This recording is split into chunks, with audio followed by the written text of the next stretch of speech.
Hello, everybody, and welcome to another episode of Thoth the Scribe podcast, available on all podcasting platforms. And I have with me a very special guest called Wendell White. He has quite a story to tell, and we are going to discuss a little bit about his life, why he's very important to the show, and why I wanted to talk with him. So, how are you, Wendell? I'm blessed. How about yourself? Yeah, I'm good. I've been waiting for quite some time to have the opportunity to speak to you. And I would like you to introduce yourself to the audience if you can. Good afternoon, good people. My name is I'm author, motivational speaker Wendell White. Originally from Chicago, Illinois. Now resides in Milwaukee, Wisconsin, with me and my wife and my babies. And man, it's good to be on you. It's good to be on you guys' show. Yeah. Thank you. So you have quite a weave to tell. So can we start with your titular years, your kind of childhood? How did you grow up? How did it affect and form who you are? I grew up on the south side of Chicago, in the Inglewood neighborhood, predominantly African American neighborhood, with a single mom of 9 children. And where I grew up in, it was just a lot of drug dealing and gang banging and killing, and it was not the ideal place to raise a family or raise a child, especially a young man, an African American boy, and that in that age and that time. But by the grace of God, I made it out. But it came with a struggle. It came with a storm, just like most people do. You know, we all have a storm. We all have stories. We go through. My story might not be your story. Your story might not be my story, but we all have one. And we all molded and shaped by our stories. Some people's stories may be good. Some people's story may be the white picket fence and the silver spoon in their mouth. I didn't come from that background. I came from a background of drug dealing, gang banging, and murder. And that's what I adapted to. I adapted to that, and I lived, and I was basically a product of my environment. I did what seemed to be the norm. You know, and the norm was gang banging, selling drugs, and whatever it is whatever I had to do to stay alive to see the next day. Yeah. It's a very harsh environment, to say the least. I don't come from the American culture, and certainly not from those kinds of tough neighborhoods, shall we say, tough neighborhoods in quotes. But so I'm happy. You know what? I'm sorry to cut you off. I'm really happy that you said tough neighborhoods and not poverty-stricken neighborhood, because I don't like when people call the African American community poverty-stricken. Yeah, but the word, because I don't believe that our communities are poverty-stricken. I believe our way of thinking is poverty-stricken, but I don't believe our communities are, because our communities are actually thriving communities. You know, that makes a lot of money, it has a lot of resources. It's just that we have a poverty-stricken mindset that holds us back as African Americans. So I'm really kind of happy that you worded it like that, and then worded like a poverty-stricken community. I really appreciate that.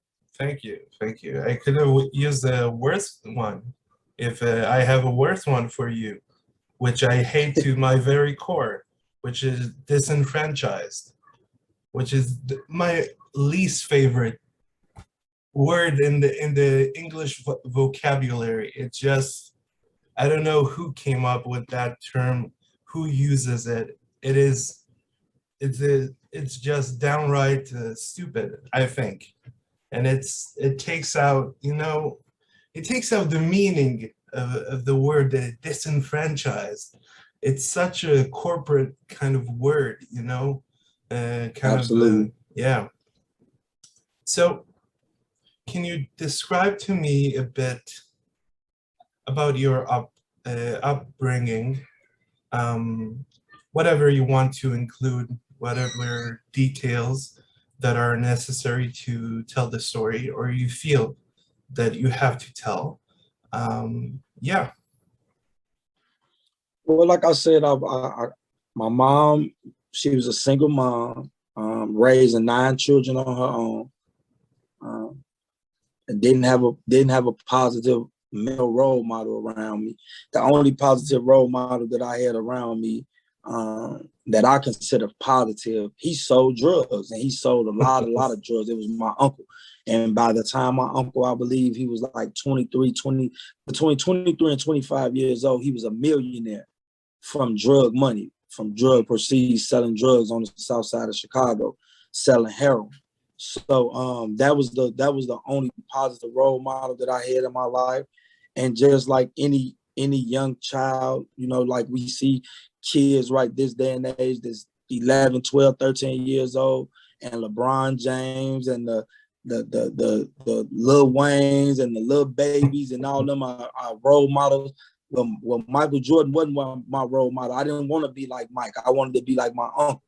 I wanted to sell drugs, and I wanted to ride the slick cars, and I wanted all the women, because that was the reality in my neighborhood. When I stepped out of my front door, I didn't see Michael Jordan playing basketball. I watched it on WGN Channel 9 every night, but that wasn't my reality. My reality was, drug dealing, selling drugs, who got the best car, who got the most women. That was my reality, and that's just the reality of it. And that's what I gravitated to, and that's what I wanted to be like. I didn't see how education was going to help me get through life. How could you tell me to go get an education when I came home from school yesterday and my lights wasn't on, and there was no food in the house, and my mom wasn't there to greet me with dinner, or to greet me to say, how was your day? Do you have any homework?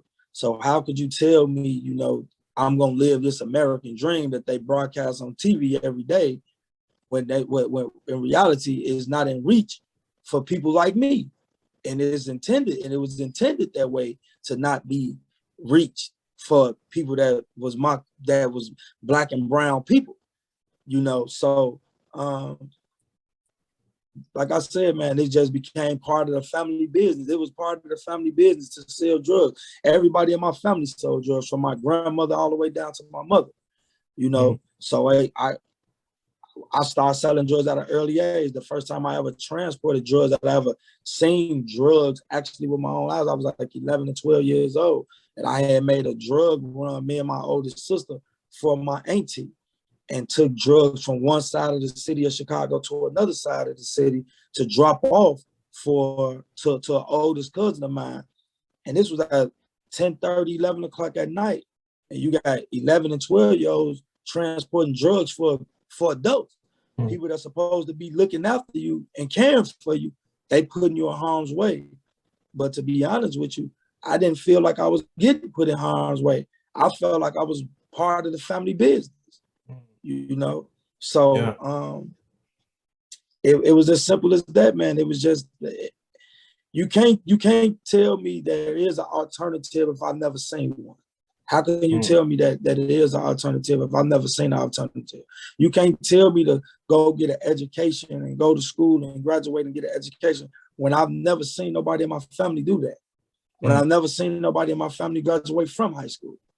How can you tell me to go get a job and work 9 to 5 when I've never seen nobody in my family, the people that supposed to be looking after me and caring for me, they never did that.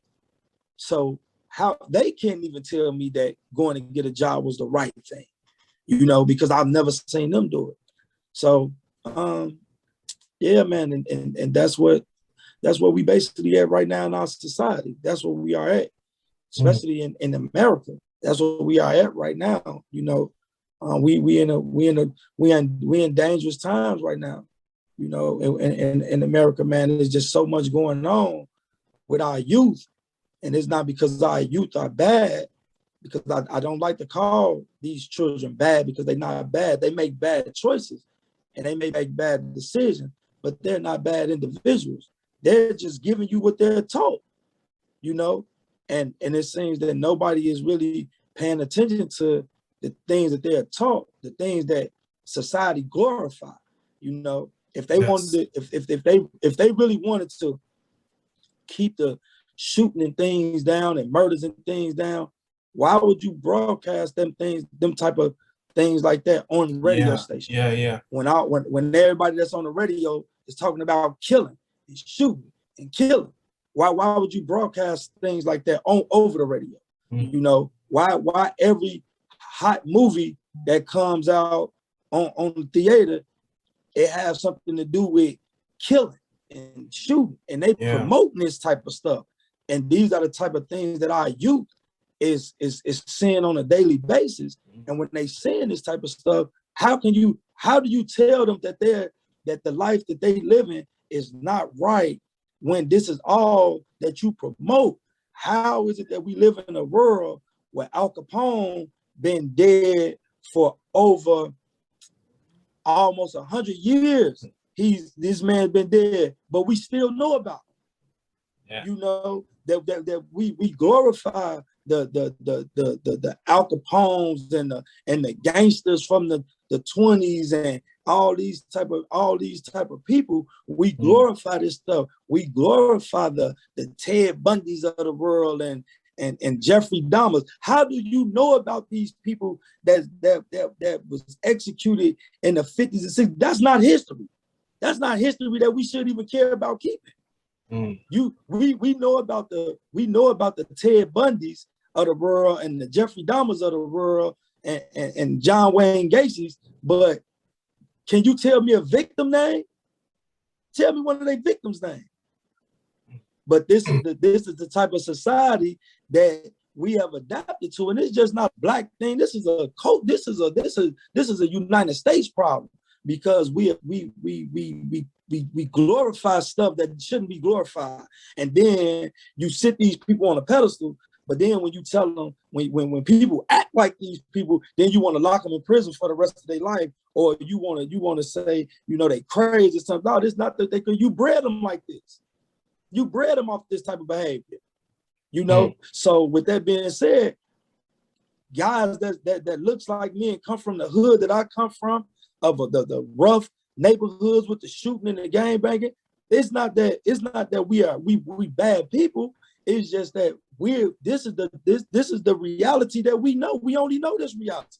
And how can you tell me that we doing something wrong when this is all we know? And it seems like people don't tend to understand that. They look at it and say, oh man, look at Chicago over the weekend. They had 40-some shootings and 15, 16 people got killed. Well, have you ever thought about going down into these neighborhoods and asking these children? And first of all, seeing the neighborhood, do they have a chance down there? Are you giving them a chance? Do they have any resources or anything like that where they can go? You know, I'm from Chicago. I remember back when I was 11 and 12 years old, we had the parks. We can go to the gym and play basketball for free and all that. They done closed all that stuff down. Where the kids got to go? In the summertime, they actually take the basketball goals off of the basketball rims in the parks in Chicago. Yeah. So what are you giving these kids? What options are you giving these children to thrive and be children? You're not giving them no options. So the only thing they know is to go play with a gun. Go play with some drugs. Go smoke some marijuana. Go do something that society say that they shouldn't be doing. But what chance are you really giving them? You're not giving them a chance. And then all the people that they look up to, they unlearned in so many different areas. How can they really teach them better? That's why it's guys like me that made it out of the neighborhood, that made it out of the community. I have to go back. That's why I go back. That's why I do these interviews and put them on my Facebook page and things like that. And I go back and I let these guys know, man, you can persevere through anything. All you got to do is put your mind to it and say that you want to do it. I'm a successful published author. Soon to be New York Times bestseller. Soon to be somebody gonna make a movie out of my book because I'm nice. persevere through it. I'm gonna make sure it happens. You know, I'm not gonna accept no, and that's what I want. And all the ghettos around the world, I want my story to be told so I can let you see if you really want to persevere and get through it, you can get through it. But do you really want to get through it? See, it's easy to say you want to get through it just for the money, or you want to get through it to get a new car. But do you want to get through it to help somebody else? See, I want to get through it so I can help somebody else, so they don't have to go through it. So they can look at me and say, man, if Mr. Wendell White did it, I know I can do it because we come from the same neighborhood. We come from the same walks of life. So what separates me? One thing I love, I'm real big on Jesus Christ. I love Jesus Christ with all my heart. So when the Bible tells us, God said there's no respect of person, that means God don't care about where you come from. He don't care about skin color. He don't care about the community you came from or not having a mother or father. The same God that could do it for me, they got my book selling out the roof and somebody reaching out to me, making my book a movie. The same God that wants to do it for you. I'm not gonna say he can do it for you. He want to do it for you. It delights him to help you. But do we want to get help? That's the whole problem. You know, we do. It's a mind thing. You see, I wear this shirt. I don't know if you can see it. It's my slogan. I say, if I could change the way you think, I could change the way you live. I'm just trying to change the way some people are thinking. Let's change your mindset. Because see, if you change your mind, your heart gonna change. And whatever you put in your heart is gonna manifest itself. So if we steady putting death into our hearts, that's what's gonna manifest. It's just death is gonna be all around us. But if we put greatness in our hearts, saying I wake up every day and say that I'm great. I tell my children before they walk out the door to school and tell them they great. Be great today. Be a leader today. You know, you stand out. Don't do what everybody else is doing. You know, I have these conversations with my children. So when you study hearing every single day that you're great, but eventually that's gonna take root in you because I'm planting them seeds every day. So every day I try to plant seeds in somebody's life to let them know that greatness lives in you. You was bought with a price, but you was born with a purpose. And we all got to remember that. Yes. Yes.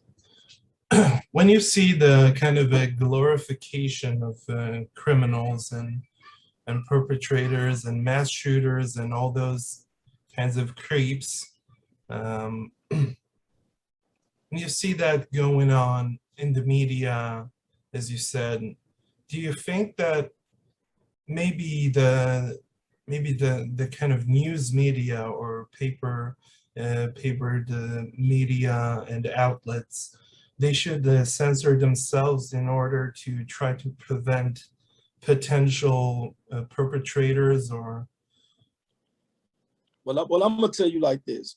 Where you from, sir? I'm from Israel, so it's you from Israel? Yeah, it's a different game. Yeah, I don't know how it is in Israel, but I'm gonna tell you how it is in America. Sex sells, violence sells, that type of stuff sells here in America. You know, it's that sales. So if you censor yourself, you're gonna cut yourself off a paycheck. And the thing about where we come, that's why the Bible says that for the love of money is the root of all evil. Because what you do to get a paycheck, it may be you not having compassion for a person. It may be you not sympathizing with a person. It may be you not showing love for another person. But if the person that's doing it don't care about nothing but the money, they don't care about how you feel. They don't care about how your family may feel. They don't care about none of that. And that's what's going on. So if you censor yourself, it all depends on the type of person that you are. Are you doing this for the money, or are you doing this to help somebody? Because if you're doing it to help someone, if you're doing it to help people, you know, if you being that gardener. See, one thing about people that plant, the gardener not just thinking about himself, he thinking about everybody. He thinking about everybody's family. You know, anytime somebody plant anything that's a resource that can be used by other people, they got your family in mind. Mm. You know, so when they have your family in mind, are you speaking what the Bible says? Are you speaking life, or are you speaking death out of your mouth? Mm. So what are you doing? So are you speaking those things? What you speaking? So if you speaking life, 9 times out of 10, you're not gonna have a big platform anyway. For the simple fact is, they don't want you. They don't want you helping nobody. Because they know the prison system is money. That's a big time industry. So if I'm trying to stop everybody from going to jail and all that, you cutting off people's pockets. How is it that drugs get in America? How do drugs get in America? That's coming from all these different companies, these different countries that where you got ships and boats, but they say we got coast guards and customs and all this that's searching this stuff every single day. How do drugs get here? They ain't grown here. We don't have the climate, and the poppy leaves ain't grown here. Opium not grown here. So how is opium getting from Afghanistan, the #1 producer of opium? How is coca leaves coming from Colombia? But you know the whole thing about it is we just at a place, man, where until people wake up. See, we can't keep blaming this on the government and all this. We got now started to take a blame for yourself. When are we gonna wake up? That's what I tell my people all the time. When are we gonna wake up? We scream Black Lives Matter, but do Black Lives Matter to Black people? See, that's who it should matter to. I don't care how many white people scream Black Lives Matter. Do Black Lives Matter to Black people? See, when Black lives start mattering to Black people, then that's when the real issue is gonna come forth, and the real problems is gonna start being solved. But Black lives don't matter to Black people, because every day it's a Black man killing another Black man in some city street in the United States. Yes, and this the real problem. This the real thing that really don't nobody want to talk about. We want to talk about police brutality and things of that nature. I'm never giving the police a pass for what they do. But at the end of the day, it's more Black men kill each other than police kill us every day. So when we gonna tackle with the real issue? The real issue is getting and when I talk about this to people, they want to talk about all the Jim Crow laws and all these different things that happened back in the 50s and the 60s. I get all that, but at the end of the day, it still come a time and a place where it's time to change your mindset. When do we change our mindset? Like we was discussing earlier, that poverty-stricken mindset. When do you change that poverty-stricken mindset? And that's all that poverty is. Poverty is murder, killing. It just low life thinking, taking from your brothers and your sisters. You want to rob them and kill them for their things instead of you going out there and work for it yourself. When are we gonna change that? Hate that hatred for one another. Yeah, I'm not giving nobody no passes about the Jim Crow laws and slavery and all that. Yeah, it did happen, but we got to stop using that as an excuse. It's time to grow up. It's time for men. Black men to step up and be fathers and raise their children, raise them to be respectful, raise them to respect their mothers and respect these women out here on the street. Let them understand that these Black women are queens and we are kings. So let's act like it. We don't raise them to be disrespectful, because we raise them to be disrespectful, we raise them to die. And I'm just going off what the Bible said. The Bible said we honor your mother and father, or your days on this world on this earth will be numbered. So you honor your mother and father. So when these kids are being disrespectful to their mothers and their fathers, we helping them dig themselves an early grave. That's why all these young kids out here dying so early. Because we're not teaching them how to respect nobody. If they don't respect their mothers and fathers, they'll never respect Jesus Christ. They'll never respect me. They'll never respect you. How can they ever respect a man like me when they don't got no respect for their own father? How can they respect another woman, a teacher that's sitting down trying to teach them an education when they don't got no respect for their own mother? If they tell their mothers and their daddies to shut up talking to them, who are you? Yes. Yes. When you see all those kinds of, it's lovely to be speaking with you and hearing you talk. It's inspirational. I love it. But I just want to press on with the point. When you see all those kinds of inspirational movies, you know, the kind of Martin Luther King type of movies, you know, the teacher, the white, poshy, upper middle class woman teacher that enters the, you know, the rough parts, let's say the kind of, you know, the tough neighborhoods. And she, you know, she gets in there and she tries to teach them a lesson, and they press and they press and they push and they shove her, and there's a breaking point, and then there's one student, the kind of best student, that tries to bring her back, and then she, you know, she manages to pull them up, and they get their certificates, their GEDs. What do you think of those types of movies? What do they try to portray? The thing about movies like that, and I'm not really I don't really watch a lot of TV, you know. So even when you think about movies like that, how can I put this? I mean, in some way it's true. I mean, I used to be an educator for 5 years. So, and some form of fashion, that is the truth.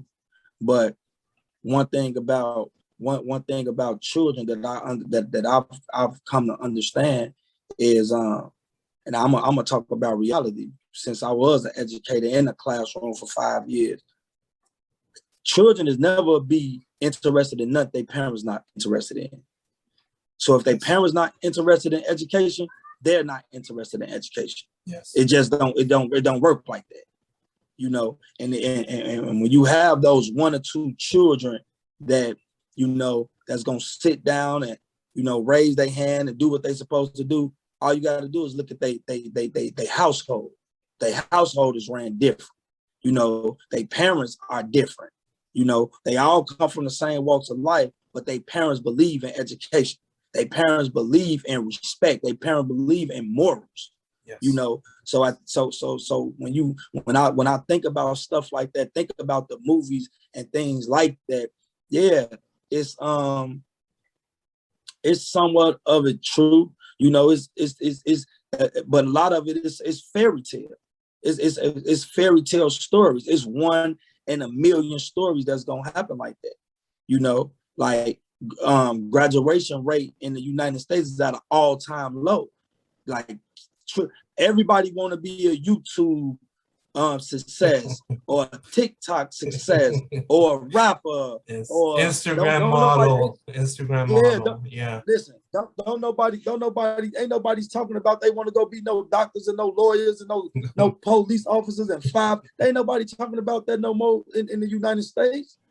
Man, this world that you hear kids talk like that, saying they want to go be a doctor, or they want to go be a lawyer, or this, like, they don't even want to go be LeBron James no more. They don't want to go play basketball no more. I remember that was the number one thing. I want to go play basketball. They don't even want to go play basketball no more because it takes too much work. Our children have become lazy. The society in the United States is just lazy as an overall. You know, they say we the freak, we the freak America, we the free country, but we rank almost last in all the countries in education. If you look at the statistics, We rank almost last because education is not nothing that we're thinking about over here. We'll give these kids an iPad, an iPhone before we give them a high school diploma. That means more to them than a high school diploma. They can go get a carry and concealed gun card faster than they go get a diploma. It's so crazy that we live in a society where people will give you a gun card to carry a gun, and you don't got an 8th grade education, but you can have a gun because they say it's your constitutional right to carry a gun, but it's not your constitutional right to get an education. Does that make sense? Do that make any type of sense? No. So I don't want to interrupt you, but I want to contribute something, to the conversation. I don't know, something, but go ahead. But what do you think about the kind of? I saw the kind of the appearance of those types of charter schools in the inner city districts, like they like to call it the politicians and the mayors and all those types of people, the inner cities. So what do you think about the charter schools, and they are starting to maybe disappear or to lessen in numbers, diminish? Because like I said, like by me being an educator for 5 years, and I watched this type of stuff go on, because what happens is why the charter schools is starting to disappear, because everybody can't go to the charter school. Everybody not gonna go to the charter school. The charter schools only want certain type of students. It's not for everybody. Yes. They don't want the kids with the bad behavior. They don't want the kids that don't want to learn. They don't want those type of kids. They want the so-called smart kids that want to learn. And we just at a place right now where don't nobody want to learn. People don't want to learn. They don't want to learn. So the charter schools is like we're spending. If you watch like what's going on in America, like schools are closing every year. They close so many schools down every single year, because it's like why have them open, just spending money on a whole bunch of kids that's not there. Yes. But where are the schools located? Predominantly in Black communities. And the thing about it is, see, it's here's the give and take in that. Everybody is to blame. It's not just the parents to blame, it's everybody to blame. Everybody to blame. Why is it that in the African American community, the only sports that allow are basketball and football? But when you go out into a white community, they got wrestling, they got chess club, they got this type of club, debate club, they got all these things that can intrigue your mind that the average inner city school don't have. Who have ever heard of space camps in the kind of the tough neighborhoods? Yeah, right. That's what I'm saying. So when you sending over 1,000 kids to one high school, right? But then you telling these 1,000 children, there's only 15 people allowed on the basketball team, and it's 53 people allowed on the football team, and you got 1,000 people, 1,000 men, little boys and little girls going to the school. So guess what? Out of that 70 kids that we just named, you got 930 of them finna be left out. So where do you put them? Where do they go? Where do they go? You tell them wait till next year, 9 times out of 10 next year, the spot's still gonna be taken by somebody that's coming back next year that was on the team. So what do they do in the time being? They want to play something. They run around and they want to do something. So now that they got all this energy and they got all this, they very active, but with no activities, and they can't sit still. Now you want to send them to the doctor and say, oh, he got ADHD. Ain't nothing wrong with that boy. Ain't nothing wrong with that little girl. They just need something to do. Give them something to do. Stop putting them on medicine. Give them something to do. But since you don't want to give them nothing to do, you want to diagnose them with this with something that's not true. And if the parents not careful, they'll say the same thing. Yeah, because when he at home, he don't sit still neither. What do he do when he at home? Do you got him in any type of after school programs? Are you taking walks with him? Are you outside as the dad playing basketball with him and catch with him? What are you doing with these kids so they won't be running around and acting like they just got a whole lot of energy? They ain't got no ADHD and all this and all that. Look, don't get me wrong. I understand mental illness. I understand all of that. And there's no knock to that. Like I know there's some people out here that has these type of issues and they need medicine and things like that to calm them down. And I'm not knocking that at all. But a lot of these children, they don't have what these people saying that they have. They have the lack of opportunity. That's what they got. And since they don't have the opportunity and they don't have the activity or the activity space to burn off some of this energy, now the doctor gonna say, yeah, he got ADHD. We're gonna put him on this medicine. Everybody getting rich off your child except you. Everybody benefiting from your child except you. They making millions of dollars and they giving you a $600 check every month for disability. That is, and telling you, oh, we're gonna give you this disability, but they making millions off of it. The doctors in the school systems, everything, they making millions off this child, and they giving you $650 every month. They gonna cut you a 1% of what they making off your child. But since you in a situation where you don't want to get up and do nothing with yourself, and you accept the check and accept them labeling your child, telling you that your child can't learn. Oh, it's impossible for him to learn. It's impossible for her to learn.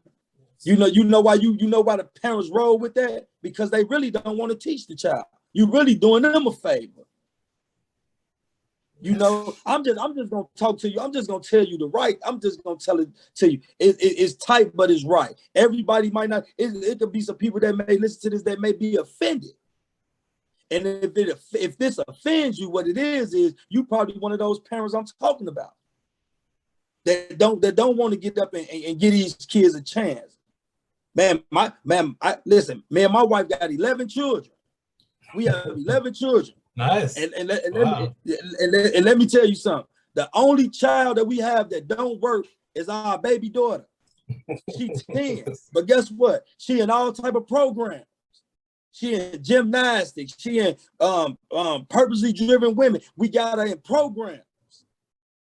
You know, yes. Because you just can't sit home all day and play on your phone and play on tablets and all that, because that's not going to help you. Yes. So we got her into activities.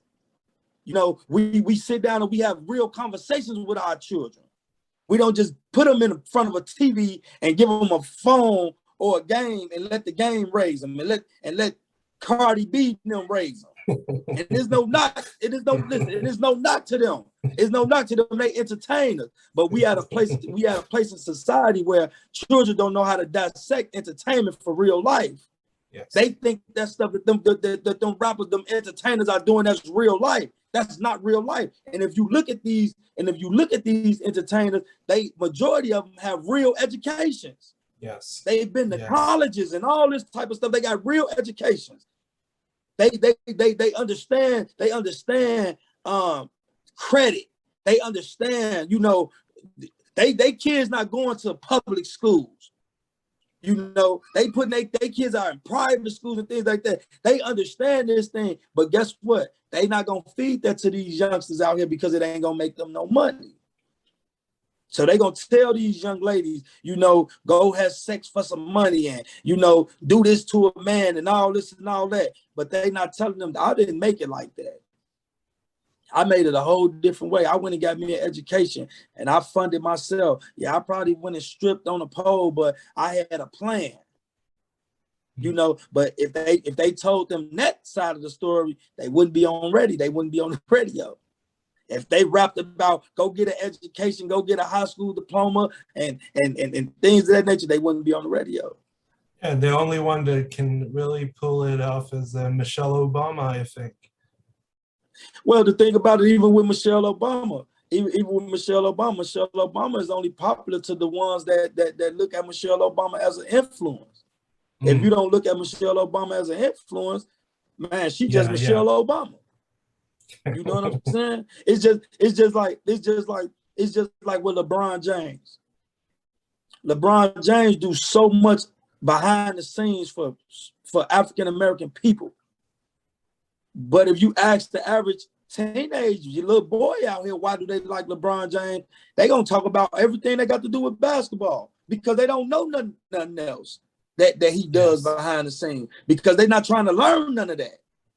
That part of the life is boring, but that's really the real impact that he's making. What he do on the basketball court is a job. What he do behind the scenes is his purpose. He living his purpose. Yes. His purpose is he took his talent, he took the God-given talent that he had, and he took that to create generational wealth. Now he's trying to help other people. He's a philanthropist. Now he's trying to help other people get to where he's going. And us as African Americans, we don't look at that part because that's the part that's boring. Yes. He ain't dunking no basketball. That's boring. Yes, yeah.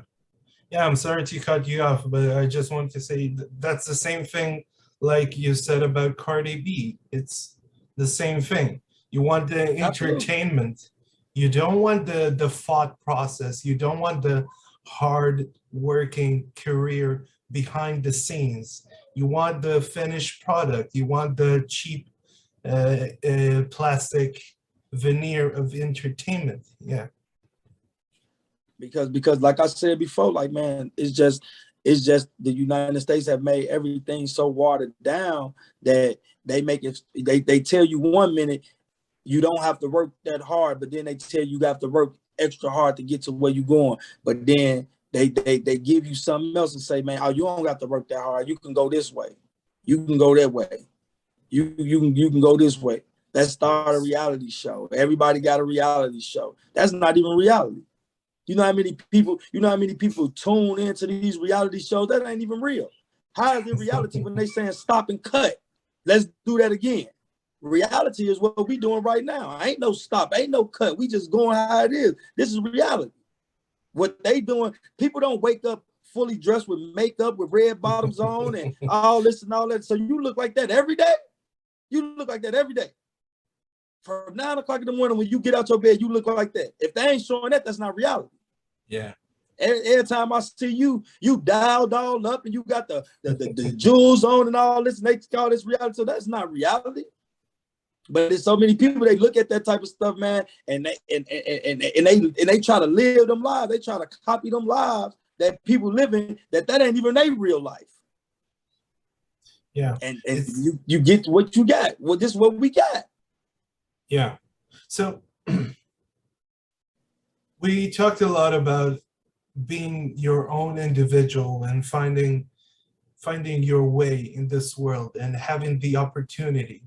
And when you don't have the kind of recognition that something is wrong, the acknowledgement that you have other options, that other doors are open before you, but you can't reach them because someone has blocked the way in all types of manners, of course.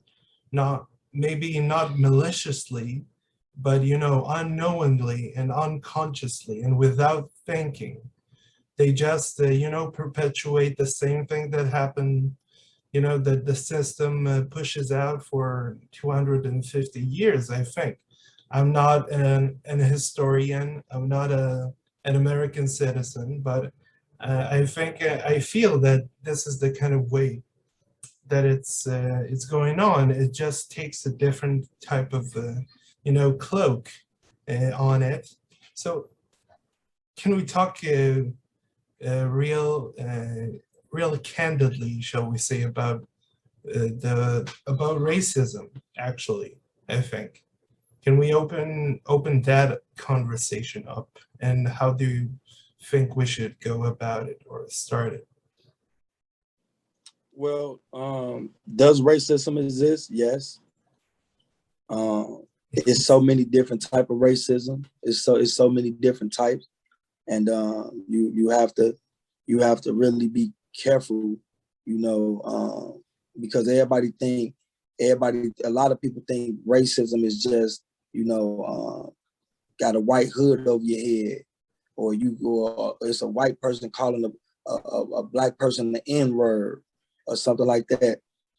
Now, that racism is done in a whole different manner now. Racism is systematically done now. They try to they keep you in a system, where they can control you. But here is racism. Here's how I view racism. Even with that being said, yeah, I agree that I'm not finna sit here and say it don't. It's not. It is. Racism exists. But who is more racist against the black man right now than the own black man? See, one thing about me, bro, what you gonna understand, I would never let my people off the hook. I would never give them a free pass to say, man, yeah, these white folks doing this, these white folks doing that, man. Listen, when are we gonna come together and do it? When are we gonna come together and form and be stronger together? When are we gonna do that? When are we gonna stop murdering each other in the streets? When are we gonna stop breaking in each other's houses and cars and tearing up the little things that we work so hard to get and so hard for? So yeah, is it racism? Yeah, but man, like I said, there's so many different type of racism. We racist against ourselves. We're racist against the next black man, against the next black woman.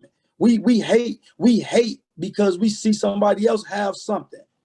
When we see somebody driving some slick, the first thing we don't congratulate them. We have all nothing but hatred to say. Oh, they think they this, they think they that. That's racism. That's hatred. Racism is nothing but hatred. Mm-hmm. That's hatred. Anybody can be racist. Anybody can be racist. It don't have nothing to do. I hate that when they label racism as a color of your skin. Man, if you got hatred in your heart, you racist. If you hate the next person for something that they're doing, you racist. Whether you black, white, Korean, Chinese, whatever, you racist. If you hate the next person because they are making it in their life, man, you racist. What you hating for? So we make it about skin color, but it's really about the individual. It's really just about the individual. Because I know a lot of racist black men that's racist against another black man. Just because of what they have or what they doing. I know black women that's racist against other black women just because of what they have. And you would say, well, what they hate what they are doing. They hate their greatness. See, it's always gonna be, listen, if the white people do it, man, listen, that's their job. They supposed to do it. But it's more heartbreaking. It's more heartbreaking when you see another black person do it to another black person. See, that's the part right there, bro, that I just, like, I don't really like having these conversations with people because they always go out into full-blown debates and arguments, because I'm going to just tell it how it is. Like, when do we stop doing that to one another? See, when we stop treating each other like that, then they going to stop treating us like that. But why should they stop treating us like that if we treat each other like that? That's why I tell my children all the time, I bet not never hear that you guys had a disagreement in something in front of y'all friends, in front of strangers, or anything like that, or y'all treating y'all siblings wrong in front of people, in front of outsiders and things like that. Because if you treat them like that, you give the world the authority to treat them like that. So until we stop treating each other like that, ain't nobody gonna stop treating us like that. Because they look at us and say, man, they don't care about themselves. So why should we care about it? A lot of them get on TV and they do this Black Lives Matter, man. They do that. They do that to save face. to save their companies and to save their money and all that. But in reality, man, they don't care. Yes. Man, they don't care about that. They just know it's the right thing to do because majority of the people that's employed by them are African Americans, and majority of where the Walmarts and Targets and all these businesses at in the African American community. So they do it to save face. Man, they don't do it because they care. Because why should it have to go down this far for you to care? Why should it have to go this far for you to care? If you cared, you'd have been here from the jump. Yes. But guess what they saying? If they don't care, why should we care? And that's just the reality of it. People not gonna care. My mentor taught me this before. People don't care how much you know until they know how much you care. So if Black people don't care for themselves, nobody else is gonna care for us. Why should they? Give them a reason why should they? Why should I care if y'all don't care? Why should I care about men dying, Black men dying on the street, Black men getting incarcerated every day, all day long, if you don't care? Y'all don't seem to care. We could put on the front like we care, but in reality, we go home and live in our big mansions and all this and all that, and we don't bat an eye because it don't affect us. Yes. And that's just the reality of it, man. Yeah, yeah. Wow, you have such a great insight, or you have led me into the kind of the nitty-gritty of the kind of racism or the discussion about relationship between the kind of the disenfranchised people or classes and the ruling classes. So I hate those two terms equally, but because you don't have the right to rule, you don't have the right, you have the obligation to rule. Right. Yes.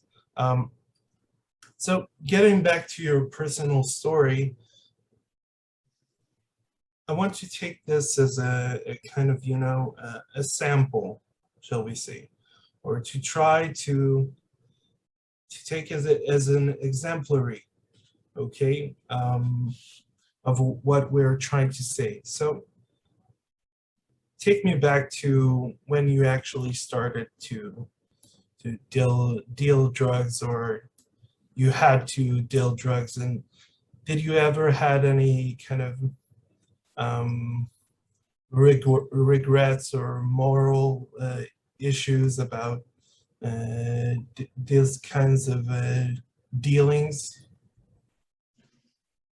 Well, no, because it was, like I said, it was just a way of life. It was part of the family business. Like I said, how do you know that you're doing something wrong when you was raised that it was right? The only people saying it's wrong is the police. Ain't nobody around me saying it's wrong. So it has to be right. So why should I be morally attached to the woman that's pregnant, that's coming to back crack cocaine for me, that's killing her newborn baby, her baby that's inside her stomach?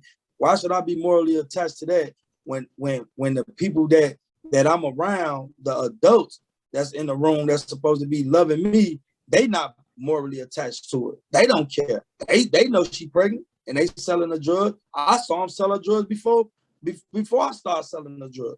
So how do I be morally attached to that? How do I have compassion for somebody that's doing that when I don't know how? When I was stripped of love and compassion from the time I came out of my mama's womb, I was stripped of that. Yes. I was stripped of all those natural things that God put inside each and every human being on this earth, and that's love, compassion, understanding, patience. He put all this stuff in us. This stuff that just come out it ain't just come out the sky. God put this stuff in us, but we stripped of that. So when you living in those type of environments that we stripped of that, and then men, we have it so hard that we are stripped of that anyway, just from birth, because we are taught as young men don't cry. Be a big boy, be a man. You stripping that little boy from his natural resources. You stripping him from love. You stripping him from compassion. So now, as I'm steady getting older, and y'all been telling me to suppress my feelings all this time, now when I become a mass murderer, now everybody want to look at me like I'm crazy, but this is what y'all bred. Y'all bred me like this. Y'all told me it was wrong to have feelings. Y'all told me it was wrong to cry. And that's just not black men, that's men all over the world. That's all races of men. We have all been taught that. Men don't cry. Be a man. Stand up. Be a man. Men don't cry. Stop acting like a girl. So what you doing? You're stripping that man from his natural resources. So now when he get that wife or he get these children or this daughter, he don't know how to be sensitive to their feelings. He don't know how to nurture them if they need nurturing. He don't know how to comfort them because he been taught all that time, all his life, that that's not how men do things. That's a woman's job. No, that's not true. Yes. That's not true. It's all of our jobs to have compassion, to have love, to have sympathy, to have empathy for a person. That's everybody's job as a humanity. But if you and it's the same thing, like I'm growing up in a neighborhood and I'm growing up around people that's every day they're stripping me from that. So every day I become more cold-hearted and more cold-hearted. So every day I do something more and more and more and more to disconnect me from humanity. Yes. So yes, you were saying? Go ahead. Yeah, I just want to press on a little bit and try to find different veins of discussion, just to talk about. You've mentioned that the only person or the only kind of role model you ever had in growing up was your uncle. So when did you kind of was he kind of trying to prep you to be the kind of the successor to the business, or were you shall we say a second or third choice? Well, the thing about it is he never tried to make me the successor, but the thing about it, the whole thing about it was that this is what I'm looking up to. This is what I see. He's not showing me nothing different. He's showing me everything that my world is showing me. You know, I'm not gonna say society because society ain't showing me what everything. It's the world that I'm living in that's showing me the things that I'm knowing, the things that I'm in. You know, so at the end of the day, in the world that I'm living in, he's showing me that everything that every other man is showing me, how to sell drugs, how to manipulate women, how drugs can get you to find the things in life. So since he was my uncle and I had hands on, I had access to him at all times, who else I'm gonna look up to? When everybody, all the young boys in the projects in the city of Chicago at the time, we all looked up to those type of things. Who had the prettiest car? Who had the most women? Who had the biggest bankroll in their pocket? So if my uncle was the number one man, which he was, oh man, I want to be like Unc. I don't want to be like nobody else. I want to be like Unc. All right, like I said, I grew up in the era when Michael Jordan was in his prime. I seen the commercials. I want to be like Mike. No, I didn't want to be like Mike. I wanted to be like my uncle. Because Michael Jordan didn't have nothing on my uncle that I thought. You know, that's who I wanted to be like. So over the years, I just modeled my life after him. I mimicked him. I wanted to walk like him. I wanted to talk like him. I wanted to do everything that he did because I thought in my mind, in my young, tender mind, that he was a success story. He had made it out the ghetto. Every time he took me and my siblings somewhere, he took us to a new house over here, a new condo on the beach, taking us on trips and doing this and doing that. Nobody ever showed me nothing like that. I've been traveling the country since I was 11, 12 years old. All doing for my uncle.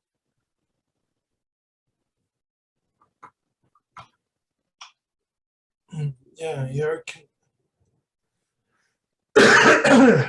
sorry. I have a bit of phlegm in my throat. So you caught off the camera shut down for a second, but it's okay. We'll cut that part out. So Yeah, it's fine. so you can continue if you'd like. Yeah, so I mean, I'm just saying, man, it was just I mean, and once I got old enough to do it and I left my mom's house, I began to do it on my own. And one thing about it, man, me, my brothers and my cousins and sisters and everybody, we were very good at selling drugs because it came so easy to us. Selling drugs was easy. It was easy because we had been around it all our life. We had been around the drug dealing all of our life, so it was very easy to us. Yes, you know. So what was the kind of family? What was it? A kind of a small gang, a small family? No, it wasn't no small gang. Even though we were a part of gangs, it wasn't no small gangs. It was just, man, the family. We just all sold drugs. We all lived in one house, and we all sold drugs. Everybody sold drugs. Our house was the drug house. It was the dope house. We sold crack cocaine out of our house, and we made $40,000, $50,000, $60,000 a day selling crack cocaine on the south side of Chicago. So when you making that type of money as a 14, 15, 16-year-old child, man, can't nobody tell me to go get no job. It's not a bill that I can accumulate in one day that I can't pay in an hour. Yes. It's not a bill. It's not nothing that I can want that I can't go get. So why should I do something different? The only person thought I was doing something wrong was the police. Nobody else think we was doing nothing wrong. We sure didn't think we was doing nothing wrong. Yes. You know, but then you start seeing the evil side of selling drugs. See, the things that you didn't notice, the things that we didn't notice as 11, 12-year-old children, now we starting to understand that 15, 16, 17-year-old adolescents. We starting to understand now. People are dying. Yes. It's shooting and stuff going on now. Yes. It becomes a different type. Now you in so deep now that they didn't tell you this part. See, this is the part Uncle didn't tell us about. They ain't tell you penitentiary come with this. Yes. They didn't tell you you're gonna lose your best friend, he gonna get killed, and all. This is the part that they don't tell you. They show you all of the glitz and glamour. Yes. But they don't show you, oh yeah, man, it's a possibility the FBI might come get you. You might do 20 years in the penitentiary. Or the worst thing can happen, man, somebody kill you. So were you ever incarcerated? Now, I've never been incarcerated, but I almost lost my life behind selling drugs. Like I was kidnapped, beat with bats, put in the trunk of a car. So just a moment, I want to get back to that. And why did you even get kidnapped in the first place? Why were you kidnapped in the first place? I was set up for drugs and money. Okay. 18 years old. I was 18 years old. I was set up for drugs and money. So some people that I trusted with my heart thought they was my friends. They set me up, beat me with bats, man. Beat me up real bad. Then put me in the trunk of a car, laid me on the side of a garbage can. You know, for the drugs and the money. I almost lost my life. I was in the hospital for like 8 weeks. You know, trying to recover. I almost lost my life behind drugs, behind selling drugs. You know, so, man, once that happened, I told myself, man, I wanted to do something to impact people's lives, that they never have to go down that road again. So I wrote me a book called The Devil Thought He Had Me. And I talked about my life, about from when I was 10 years old all the way until I got put in the trunk of that car. I do motivational speaking now. I try to impact the world as much as I can. I'm a vessel for Jesus Christ. I go where he sent me to try to save as many souls as I can every single day. I hope some people that's listening to this podcast right now, they gonna say, man, that guy right there, if God did it for him, I know he can do it for me. You know, get my book, man. I'm on Amazon, author Wendell White. The Devil Thought He Had Me. Get my book. It's a great book. Somebody gonna turn it into a movie. Yeah, I can't wait. Yeah. So it's like with all the hello that I went through, it's gonna be some glory in it. Because I know guys that got put in the trunk of a car, they didn't make it out. So for whatever reason, God allowed me to make it out. He allowed me to make it out for a reason. So I had to leave that life alone, and I had to figure out why God spared my life, why I was so special, why he spared my life. Yes. And guess what? I'm following. I'm living God's will every day. And every day, I wake up. I want to be better than I was the day before, and I want to impact somebody's life every day. That's all I wake up to do. God, I ask God every day, what can I do for you today? What can I do for the kingdom of heaven today? How can I make you smile today? You know, and I'm gonna tell my story because I first of all, it's a testimony. My testimony from God. That's my catching point right there. That's how I wheel people in with my testimony. And as long as God gave me that testimony, I'm gonna tell it to the day that I die. Yeah. But the ultimate goal is to save souls, to let you know that, man, God will do it for you. God will do it for you. So you entered the hospital at 18, and how long before you were conscious when you got to the hospital? Yeah, I was conscious. Okay.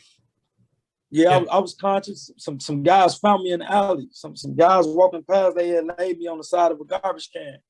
Some guys found. See, I don't really want to talk about the whole thing because then I'd be giving the book away, you know. Okay, so let's skip that part. So when did you start to write the book? It's 2021. I started to write the book, and I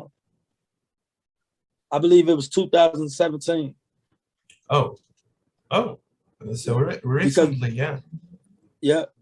Because even after I got put in the trunk and all that stuff happened to me, I still didn't know how. I was still an 18-year-old kid that didn't know an alternative yet. I didn't know nothing still but selling drugs. I didn't know that there was a different alternative. So I turned 30 years old. Was I 30? No, I wasn't 30. I was 33 years old when I got saved.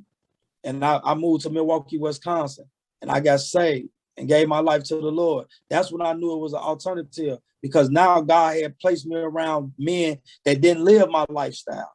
They never lived my lifestyle. Now I was around men that had been to college, and they were police officers and principals of schools and all. They was just all walks of life, but they wasn't part of the world that I came from. Yes. And I'm watching these men, and they African-American men, and I'm watching them, and they pushing me. They pushing me to my greatness. They see greatness in me. They let me know I'm great. They telling me every day how great I am. I'm hearing things that I've never heard before. They telling me they love me every day. I've never heard that. The first time that man told me he loved me, I looked at him like he was strange. Like, man, what's wrong with dude? Because I thought that was strange. It was foreign. You know, God had to put me around different people to make me to show me that, you know, this is why I'm taking you. I need you to suck up everything that these men have. I need you to read the books that they read. I need that same loyalty that you had to the streets. I need you to bring that same loyalty to them. And I need you to be around them. And I need you to, it's not gonna be easy though. Because you going from doing something that you've been doing 30-some years to trying to change your life is gonna be hard. But everything, man, the Bible says all things are possible through Christ Jesus that strengthens us. I could do all things through Christ Jesus that strengthens me. And that's all I got. Jesus had to be my strength because it was a struggle. It was a struggle for me at first. It was a struggle for me to believe in something that I couldn't see. You want me to believe, have faith. Now I got faith in this dope. I can go sell this dope and make me some money. Like you telling me to have faith in something I can't see, that was hard. And I struggled with it for a long time. And I had disappointment after disappointment. I was slipping and I was falling. I was slipping and I was falling. And then I just got to the point where I was just tired of slipping and falling. And I surrendered. I totally surrendered and said, you know what, God, have your will. Let your will be done and not mine. Let your will be done. I'm just willing to go where you send me. But it took some years of the slipping and falling and slipping. I slipped 7 times, but I got up 8. That's the key thing. Yes. You know, so it's like to anybody that's listening to this and anybody that's gonna hear this, man, you can do it. You can do it. You have what it takes, and you can do it. Stop. Don't worry about your mess up. The guy named John Maxwell said, a mistake is just another way of doing something. That's all a mistake is. You learn from it and you keep it moving. That's it. But you don't see, it's okay to fail as long as you fail forward. Don't fail and go back to the same thing that you was going through. Yes. If you're gonna fail forward, fail on a new endeavor, on that business that you're trying to open, on that book that you're trying to write, whatever it is that's gonna catapult you to the next level, fail that way. But don't fail and go back to the old thing that you was doing. Yes. I did that. It don't feel good. So now when I fail now, I'm failing on new endeavors that I got going on. If I fail, guess what? Failure is a great thing because it shows that I tried. As long as I try, I'm trying. Failure, that's all it is. Failure, that means you're trying.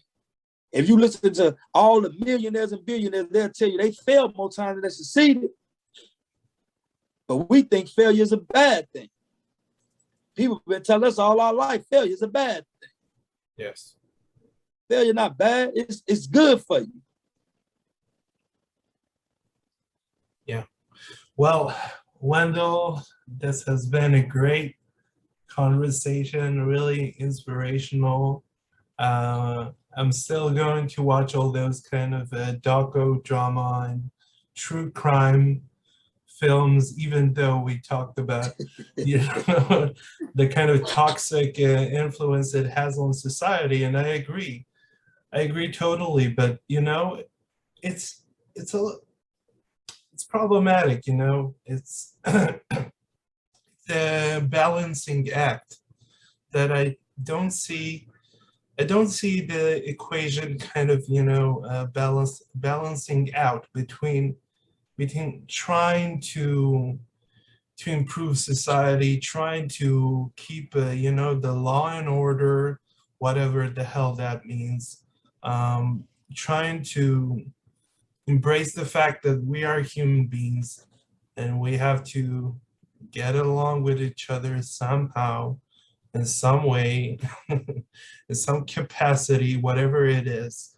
And if I could take a sledgehammer, shall we say, to society and humanity as a whole, I would do that. But I would choose all the kind of different pieces to build my mosaic to be good pieces, shall we say, of light, of understanding, of compassion.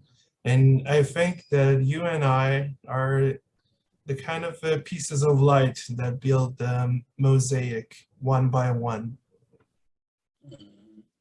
And that's all we do, bro. What we do is, if I sow the seed, you just come water it, and you let God get an increase. We can't do it all. See, a lot of people, their problem is they try to do it all. They want to sow the seed, they want to water the seed, and they want to get an increase, and they burn themselves out. And when God didn't intend it like that. If I sow the seed, like today, guess what? I'm gonna sow the seed. You know how you gonna water it? When you gonna get this to your viewers. You gonna water the seed, and then we just gonna pray that God get an increase. Somebody, these seeds that we done planted today, that it take root in somebody's life and they learn from it. That's all we can do. But we can't try to do it all. You know, we can't try to do it all. Like when you said with the balancing, man, only thing, God is the only thing that can give us balance. If we don't have Jesus in our life, if we don't know who Jesus Christ is, we don't know who God is, our lives will never be balanced. I don't care how much money we have, I don't care how much money we don't have. Our lives will never be balanced. We'll never have peace. We'll never have that peace, you know, and that comes from our Lord and Savior. That's why he said, my peace I leave unto you. You got a right to catch that peace, or you got a right to let it go past you. And he said, I'll leave it. Anytime somebody leave you something, you have a right to say, if I want to pick it up or not. If I want to get it. Yes. Do you want to get it? Yes. You have a right. You know, if the mailman knocked on my door right now and left me a package, I have the choice to say if I want to get that package or if I want to leave it there. So if Jesus said, man, my peace. With Wendell, there are shipping fees and customs that you have to pay. So hey man, listen, I still got a right if I want to get it though. Yes. I still have a right if I want to pay all that. That's a choice. So hey man, with that balance, you only way we gonna have that balance, man, if we understand who our Lord and Savior is, you know, and guess what? You might not actually believe in Jesus Christ. Whoever you believe in, whatever religion you believe in, or denomination that you're under, man, do it bring peace to your life? Do it help you? Do it help you as a better person? Do it help you better other people? Like, I'm not one of those people that say, if you don't believe in Jesus Christ, you're going to hell. Man, if you believe in your bicycle, if it's making you a better person, man, believe in it. Believe in it. If it's helping you do the right thing by people, if it's helping you do the right thing by others, because see, it's way bigger than us. It's about helping others. How are we going to impact others? You determine a man's success not off of what he has, but off of how did he impact other people? How did you impact other people while you was here on earth? You know, yes. and that's what it's really about. So how are we impacting other people? How are we helping other people? How are we putting a smile on other people's faces every single day? Are we tearing them down or are we lifting them up? That's what we're gonna be judged off of. You tore people down every day. You never had nothing nice to say about nobody.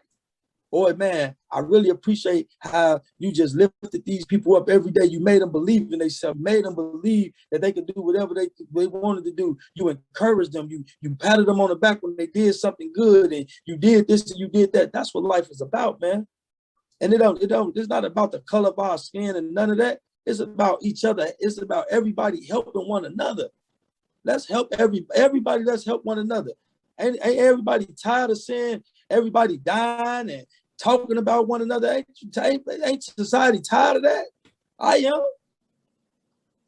Every time you look on the news, they talking about a celebrity. There's always some not so good thing. Did you ever put anything that he did good on him? Why y'all only put when they going through their worst on the news? Yes. Put when they do something good. You ain't tell them how they went and fed 100,000 people in Haiti, but you talking about how he cheated on his wife. Why didn't nobody know about that? But that's the thing. Like, why when a person is at their lowest, we kick them. That's when we should be trying to help them. That's when they should be. And he done went and fed a 1,000 kids in Haiti that was rubbish about the hurricanes and the earthquakes and things like that. That's when you're supposed to be trying to lift that man's spirit up or lift that woman's spirit up.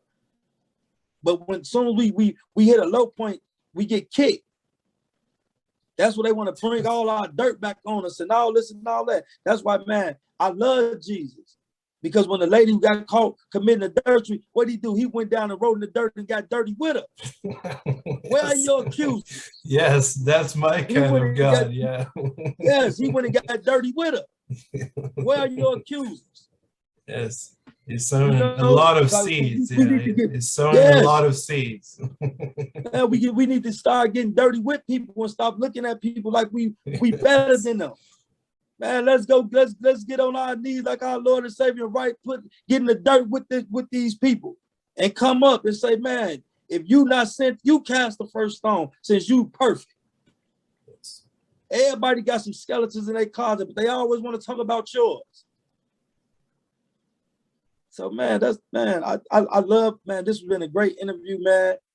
Thank you. If you ever need me again, man, hit me up. You got my email. And man, whenever. We can do it again, bro. Yeah, next time we'll pick something, relevant, actual, yeah. So thank you so much, Wendell. This has been wonderful conversation. And yes, sir. Yes, sir, man. You have a good one. God bless you. Thank you for watching. Bye.